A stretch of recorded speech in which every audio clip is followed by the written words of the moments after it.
Hey everybody, trust you well. Apologise that this may not be as professional as some might like it to be.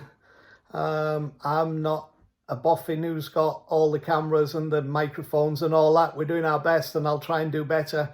But I hope the quality of this is good enough at least for you to receive something in your spirit. It's very organic. It's me sat down in my living room talking to you, and I wish I could see you. But anyway, I pray that what we have to say today will help you and be a blessing to you, because I have some specific things I want to try and convey and bring you to. What do you believe about the current situation? See, we don't all believe the same things. Some of you will believe everything that you're being told. Some of you will question everything that you're being told. Some of you, if you are a compliant, will feel you have no option but to take on board every little thing that is said. Others of you are a little bit more rebellious, may have a different view on that. If you are a conspiracy theorist, then you are going to be convinced that that stuff's being done for a reason, probably to cull the population. If you are a skeptic, you are going to be upset with the people who are saying stuff, and upset with the conspiracists, and probably upset with yourself as well. If you're an introvert, you think that heaven has come to earth. If you're an extrovert, you will have no clue what to do 2 weeks into the shutdown, and we feel for you, and may you be blessed and helped and be able to come to peace, and hopefully what I have to say today may help you as well. Also, big shout out, particularly to Chris today, who works so hard every week to put together the program that we have on Sundays, which does not translate to this medium and this form of expression. It needs to be live and in the building, and so we're not doing that. But it doesn't mean that she and Danny are not doing anything. We're doing other things, but I just wanted to say a big thank you to particularly to Chris for the hard work she puts in on that. And so you've got me in a different mode and in a different form, but hopefully receiving something from it, and also being helped until we can all get back together in one place at one time. The truth is that our minds become like the oceans, in that there is always a flow and there are tides and currents that happen within this crazy thing that goes on in here. And just like the oceans have become clogged with non-decomposable packaging that floats around and causes the problems it does, so I think our minds, particularly in respect to the beliefs that we wrestle with, and probably many of those flawed beliefs, and I'll say where some of those come from a little later, they tend to clog us up, and then our ability to flow creatively and with some sense of purity and innocence, and I think our ability to be at peace becomes seriously compromised, because we're bombarded from all sides and in all mediums with all these things that we're supposed to believe. If you think that your peace will come from what you believe, I hope to show you today that you are mistaken, and to show you how to get past the flaw of belief and dogma being perceived to be the thing that will bring you to peace. I hope to get you past that, to see that state can be achieved, but not by that means. I want to bring you to a place where you can honestly say from deep conviction, all will be well. When we solve any problem, and we're facing a problem at the moment, not just the bigger worldwide problem of coronavirus, but the substratas of problems that creates for us. If you are high vulnerability, that's a particular problem. If you have kids who can't go to school and you've got to work, that's a particular problem. If your workplace can't function, because of the shutdown. That's a particular problem. And then there's all the mental problems. I mean, for those of you who maybe struggle with things like OCD and have had problems with depression and mental health issues, I appreciate that this situation creates a whole new set of problems for you guys, and we just pray that you will come through and that we can help you come through. And the wider society, obviously, is in a similar situation to this. So problems, many manifestations of problem and the problem. But I heard something this week that I think is really helpful in that, and it's this, that whenever we solve any problem, we say that we found a solution. Now, isn't that fascinating? Because a solution is a liquid, and therefore this proposal is suggesting that to create a solution, something must melt. What a fascinating, fantastic concept, that to solve a problem, something must melt. To solve a problem, something must melt. To create a solution to the problem, something must melt. Now, the question would be, in order to create the solution, what is it that must melt? Is it resistance to simply believing and accepting whatever one is told, which would be the authoritarian system, and therefore believing that you have inerrancy and infallibility? And may I just say on that one that I do not believe, converse with anybody about this, that the Bible is or was ever meant to be infallible or inerrant. Now, I hope that doesn't make you shut off from this video. We have a conversation. Remember, the problem with the way I was raised, and many of you were raised, is that we weren't raised to have a conversation. We were raised to defend a dogma. Therefore, we never learned anything beyond what it was we were told. And I'll talk a little bit about that in a little while. So what is it that must melt? I believe what must melt are the beliefs that we have developed that have now become the non-decomposable packaging that floats around in the ocean of our mind, that now begins to pollute our ability to embrace, engage, receive, sustain life in all its fullness, which is what we are encouraged, even by the word of Jesus, to engage and receive. So what I want to encourage you today to become is firm in your faith, but unstable in your beliefs. See, beliefs are not the solution, because beliefs are things that are developed by certain means and methods, which I will talk about in just a little while. But there is a difference between faith and belief, and I want to encourage you today to become firm in your faith, but unstable in your beliefs. I think within that there is a potentiality that could cause you to see a miracle if you will allow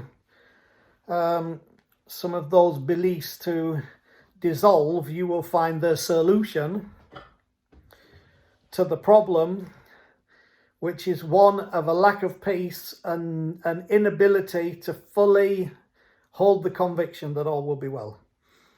So I want you to become firm in your faith, unstable in your beliefs. So then the question we would have to wrestle with, two questions here: what is faith? What is belief? So let's deal with that. So what is faith? This would be how I would define it for today's talk. Faith is the inner conviction that all will be well. Faith is the inner conviction that all will be well.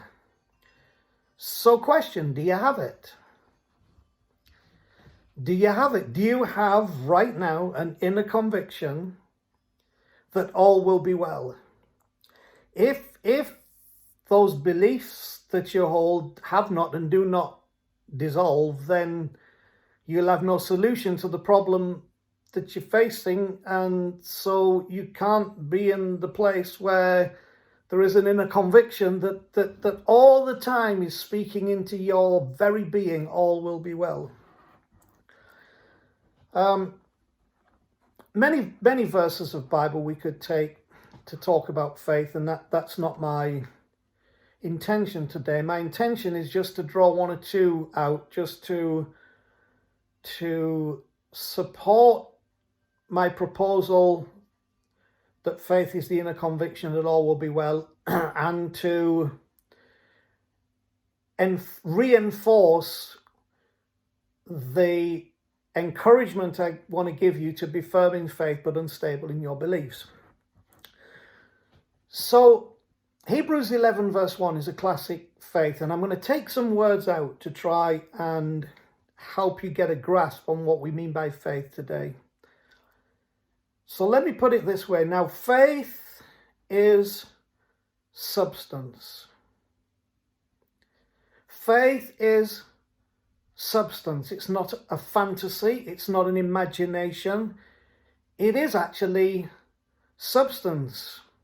Now, it may not be matter, i.e. material, in that you can touch it in the normal way that you can touch anything that's solid, but faith is substance. Also, I'm taking some words out, but let me give you another one. Faith is evidence. Now, this thing begins with now faith, and we could talk about how it's the faith you have now. It's what is within you resident at this moment that is substance and is evidence. Now, also remember that evidence in a legal context can be circumstantial as well as material. So not everything that's real is matter. Do you like the mug today? Wonder Woman. It's Chris's mug that I've stolen today. Maybe get me in touch with my feminine side, or maybe my superhero side, or maybe my superhero feminine side. I don't know. You can be the judge of that. So faith is substance and faith is evidence. Those are intelligible, manifest, real things. Substance and evidence. However, there is a substance to faith that cannot be defined purely by mathematical, materialistic, or scientific methods. Or in other words, it's real, but it's not matter. It's evidence, but it's not physical. And yet its expression will have a substantial physical impact upon the whole being.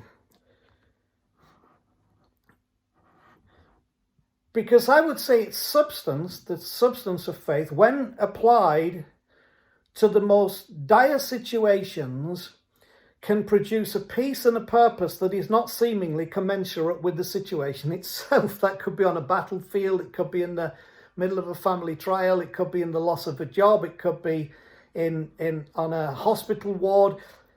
We know that exists, that somehow in those situations there's something that's not commensurate with the situation, a peace and a purpose. And I would say that is the substance and the evidence that becomes manifest when faith is present. It's almost otherworldly. Maybe that's because it is otherworldly, but perhaps faith is the fusion element between matter and spirit, between the seen and the unseen, between the visible and the invisible. Perhaps this thing that we call faith is what connects those things together, but brings into our existence something that is not produced by convenience, circumstance, everything being okay outwardly at the moment. This is probably the thing that makes the difference. And in response to the prosperity idea of faith, it was never about money or mansions or manifestations of one kind or another. It was and will always be about inner well-being. Faith is about inner well-being. And there are some phraseologies that other people outside the Christian tradition might use for the journey that they have engaged on. But at the end of the day, they're really talking about faith, because faith was and will always be about inner well-being. It's about what happens in here rather than what's happening out there. And if you find that place of inner well-being, that's the place where mountains are truly moved into the sea. Now, some of the famous words of Jesus quoted inside and outside the church were, if you have faith like a mustard seed, then you'll speak to the mountain and you'll cast it and it will be cast into the sea. If you think about that, it really is fascinating in the context of what we have proposed, because mountains are material. The sea is a solution, and the solution is the dissolving of the mountain cast into the sea, okay? The problem melting into the sea. And, whatever the mountains of your beliefs are, sometimes they need to be taken and moved into the sea so that you can find a solution to the problem of your mountain. So, if this is the truth about faith, the question would be, where does one get it? Well, I think the Apostle Paul makes an attempt at addressing this question when in Romans 10 verse 17 in the Bible he says, so then faith comes. So how does one get it? Well, one doesn't get it by striving, by working hard, by praying long, by any of those things that we think you work to obtain some kind of perceived spiritual position or superiority, or create a class system of the haves than the have-nots. Faith comes, and I do believe that. For all of you today, I would encourage you, if you're feeling this is not you and you don't have that inner conviction that all will be well, faith comes. Faith comes, and I'm going to try and just briefly explain to you how I think faith comes. But faith comes. And I'm going to put a few words. I took a couple of words out before. I'm going to put a few words in here. Faith comes, he says, by hearing, but I'm going to say by a certain kind of hearing. It doesn't just come by listening to people and opinions and whatever. It comes by a certain kind of hearing, and he says that hearing is by the word of God. Let me simplify that. For many of you today, it doesn't mean about reading Bible verses or quoting Bible verses. I don't believe that. That's certainly not the context. I'm not going any further into that. But remember right at the beginning of the biblical narrative, when we have the dark, formless void. Now again, this is not, I believe, an attempt to scientifically explain how all things came into being. I think it's much more important than that. Much more important than that. I think it's helping us to appreciate how, where, why, and in what life comes, does come, can come, will come. And so we start with chaos. What are we facing right now in our world? Chaos. It's chaotic. We've got rules. We've gotten into stuff. We don't know how to get out of it. We don't know what will happen when we do get out of it. And a lot of us in our lives replicate this model many times of painting ourselves into a corner is the phrase that's often used in our attempts to try and solve the problem. We won't let beliefs dissolve, so we finish up painting ourselves into the corner. So in this model we have chaos, and the dark formless void. And this narrative says, and God said, let there be. That's the beginning introduction to, let's call it, a word from God, a word from source, a word from the one at the beginning, the energy, the power, the being, however you wish to see it, in the beginning. It gives us the model right at the beginning that out of chaos, through the dark formless void, comes a let there be. How does it address the problem? With a let there be. That's a forward momentum of spirit power coming into, out of, and through a chaotic situation to change what the creative process is and to bring creation, creative energy, beauty, wholeness, healing, health, life out of the chaos. And I have no reason whatsoever to believe that that model has ever changed. I think we witness it in nature. I think we witness it in biology. I think we witness it in science. And I think our understanding of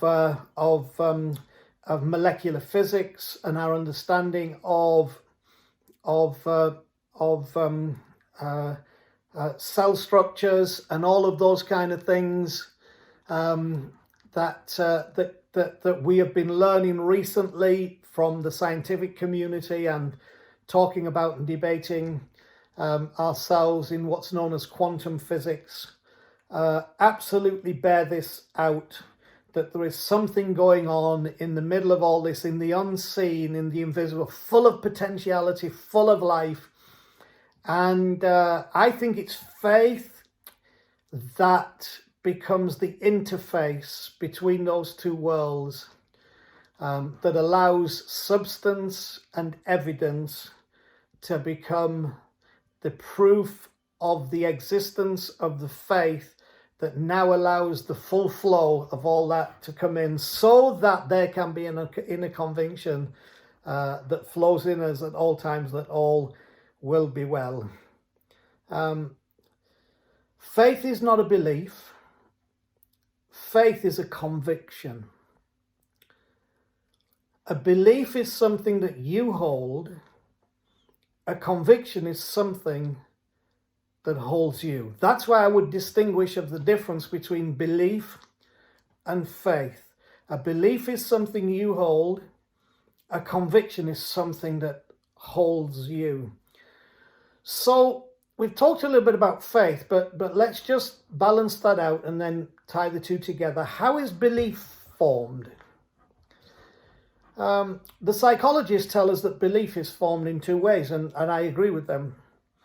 And those two ways that belief is formed are, number one, experiences.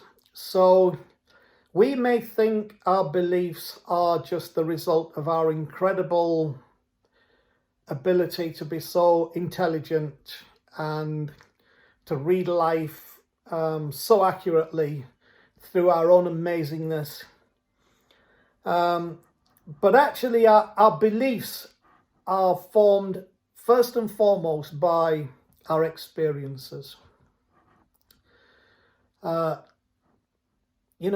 much of my embracing of Christian faith and belief has come from my experiences of being in a most wonderful family, a loving family, but where loving God was central, believing the Bible was central, believing in Jesus was central, and many, many things around that.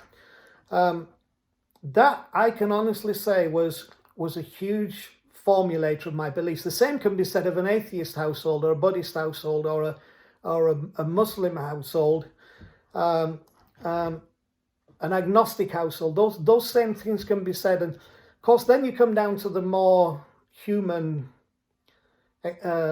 emotional side of things. That what we believe about our fathers, what we believe about family, what we believe about how safe we are, what we believe about governments, what we believe about money, are all things that have been developed in us as a result of our experiences. Now, of course, the problem with that is if the experience develops in us a defective belief and we continue to grow that belief, then that defective belief is not going to suddenly become an effective belief. It's just going to be a mechanism that we use to justify the decisions that we make in life. I've got a statement about that in a moment. Let me just give you the second way that belief is formed. It's formed by accepting what others tell us to be true. And I don't care how much we think we are resistant to that.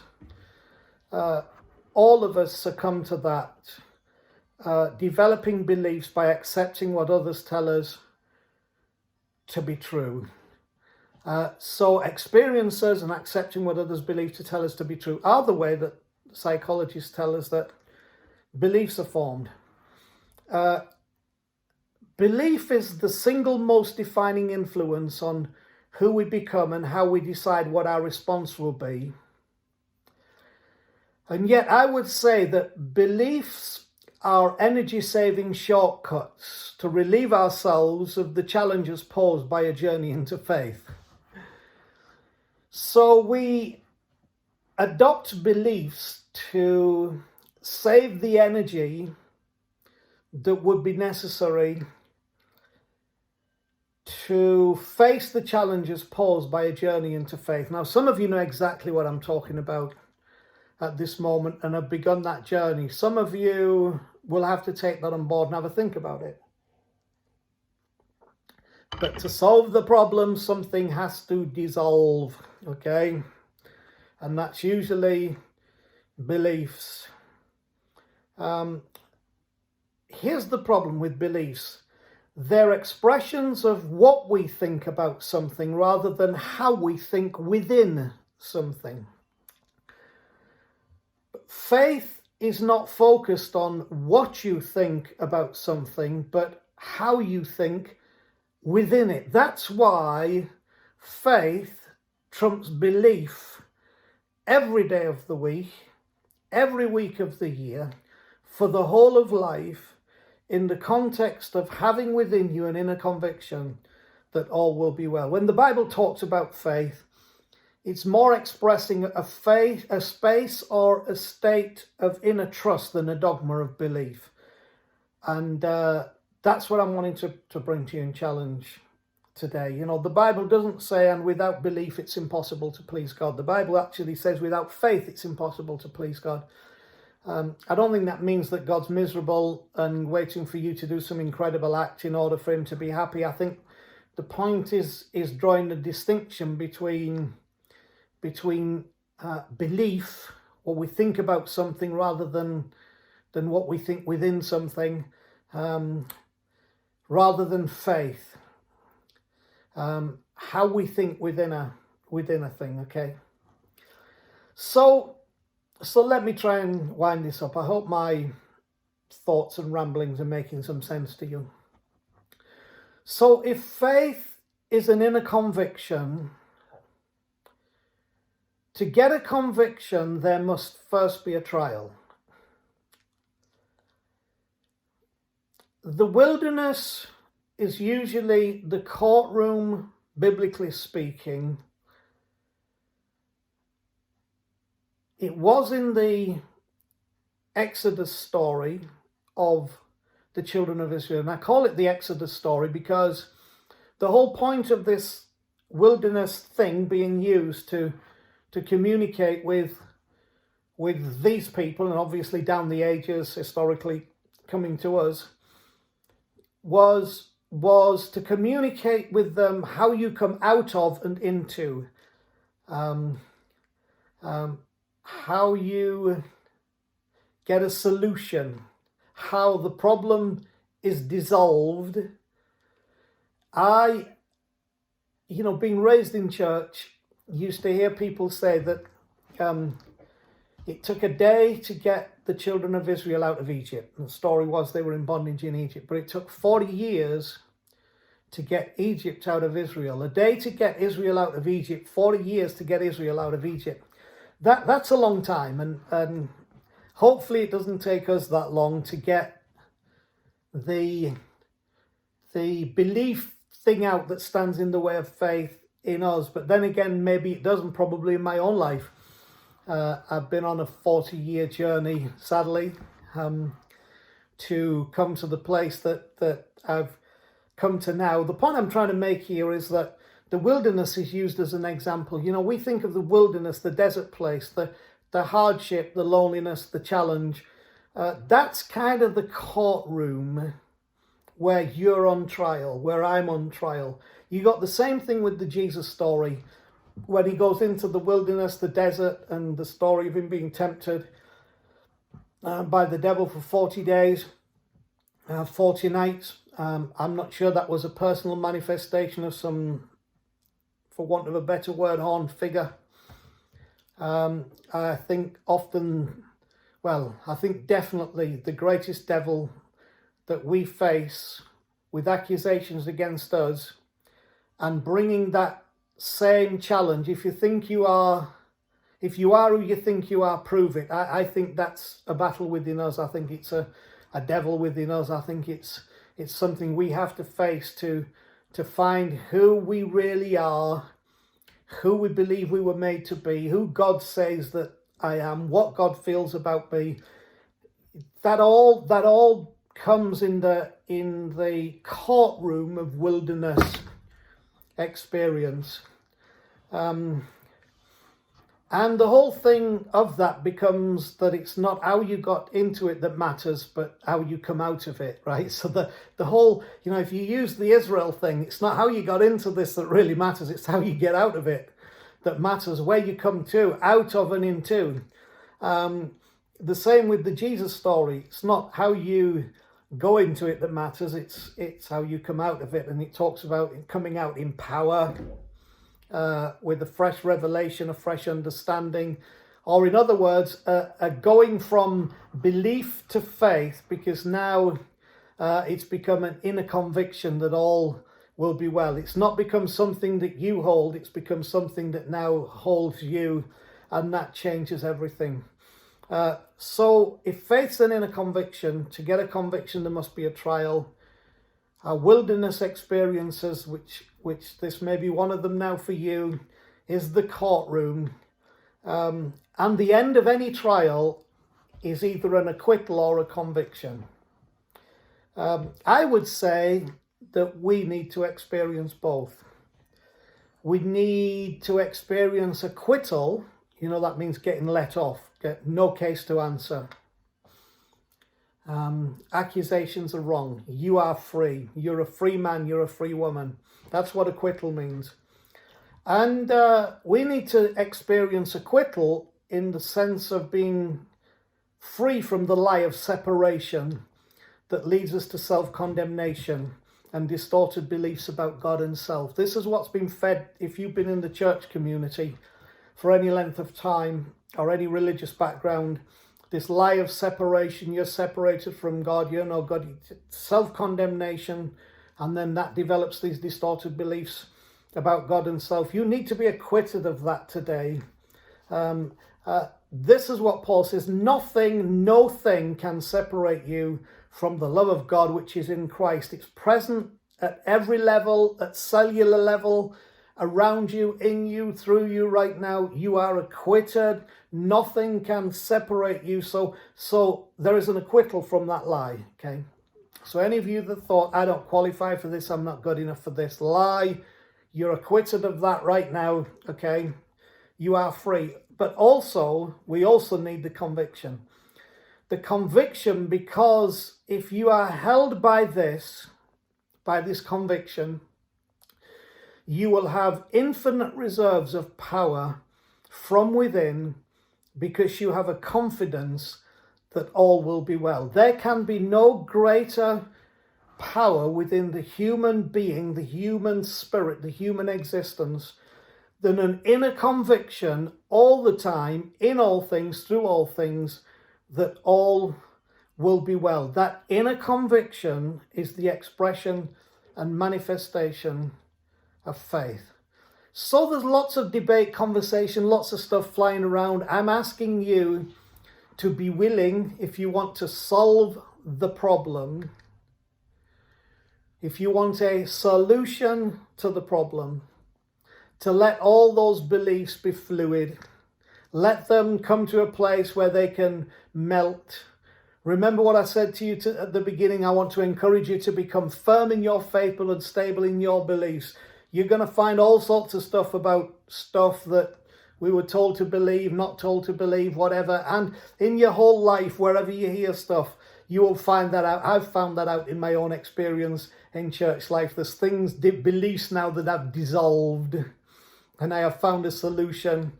And you know, the resolution of that comes when we find that space, not of belief, but of faith, which gives us the inner conviction that all will be well. So if you can hear this today, then faith will come, guaranteed, and your experience through all that we're going through will be the inner conviction that all will be well. I pray that over you, and I bless you with that little word today. So, looking forward to whatever time it is that we can get back together. Blessings on all of you. If you have a need, if you see a need, if you think there might be a need, please will you get in touch with us. We would like to ensure in whatever way we can that we are consciously aware of any situation that we can meet, help, speak into, whatever. You can contact me, Danny, the office, any of the directors. And again, remember that we don't pastor by the central idea that, you know, there is, i.e., one pastor, one leader, and that, you know, all the flock must be pastored, personally catered for and cared for on an individual level by that person. If that was left to me, you're going to be in a sorry state, because I am by nature an introvert and a detached personality. I can do this, and I love to do this, and this is my contribution to all of you. So I would encourage you again, be friends with your friends, talk to those you talk to, encourage those you normally get with. In your little subgroups, those are pastoral groups, they're pastoral connections. Care for each other, love each other, speak to each other. And if there is something you find within that you need further help on, or you think something can be passed on, that's where then pass it on to us, because we are better at that than all the individual personal things. So we love you all, and just pray health and strength on you. Glad that Maggie and Dave finally got back from their long cruise and all the stuff that's gone along with that. And we'll just be glad to see all of you when we can all get back together. So love you and bless you, and I'll keep sharing with you my little meanderings as we go along through the week. Bless you, love you, and take care.